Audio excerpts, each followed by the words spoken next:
cashirkan waxaan ku baranaynaa methodka la yidhaahda map kaas oo lagu soo daray ECMAScript 6 methodkan oo loo isticmaalo in lagu soo bandhigo maxaa la yidhaahdaa listiyada marka kaba soo qaad hadda haddii aan haysano kale aan haysano kasoo qaad maxaa la yidhaahdaa list colors aan haysano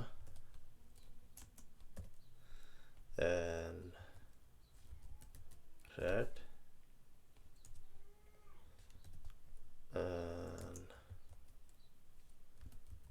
green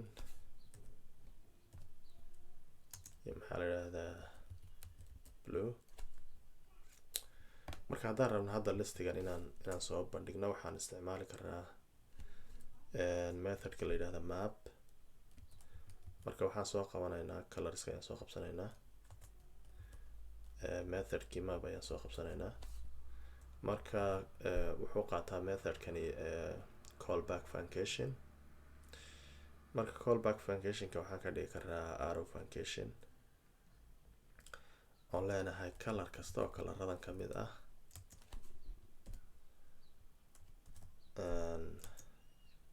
waxaan rabnaa inaan soo bandhigno list. marka listigan hadda waxaan rabnaa waa kale kaba soo qaad inaan soo bandhigno maxaa la yidhaahdaa li oo colors oo kale ah inaan soo bandhignaa ayaan rabnaa. marka waxaan isticmaali karnaa meeshan waxaa la yidhaahdo literal template ama template literal oo aad backtick ayaan dhahaynaa kabacdi waxaan dhahaynaa dollar sign ayaan dhahaynaa yani waa qaabka template literalka loo sameeyo. marka colorkan ayaan soo qabsanaynaa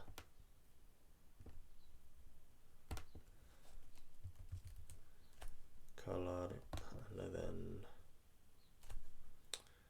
meeshana waxaan u baahanay maxaa la yidhahdaa inaan soo xidhno lid.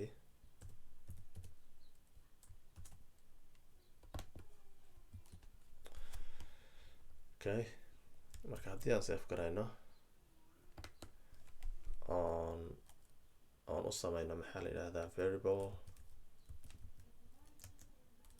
la yidhaahdo items marka haddii aan loo garayno hadda items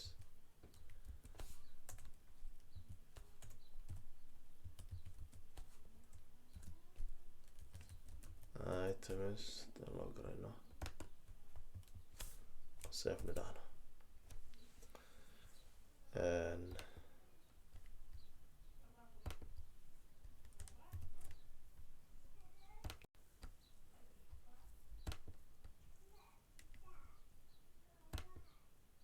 marka hadda waxaa noo soo baxay listigii marka waan soo bandhignay. marka methodkan waxaa weeyaan aad iyo aad ayaa react loogu isticmaalaa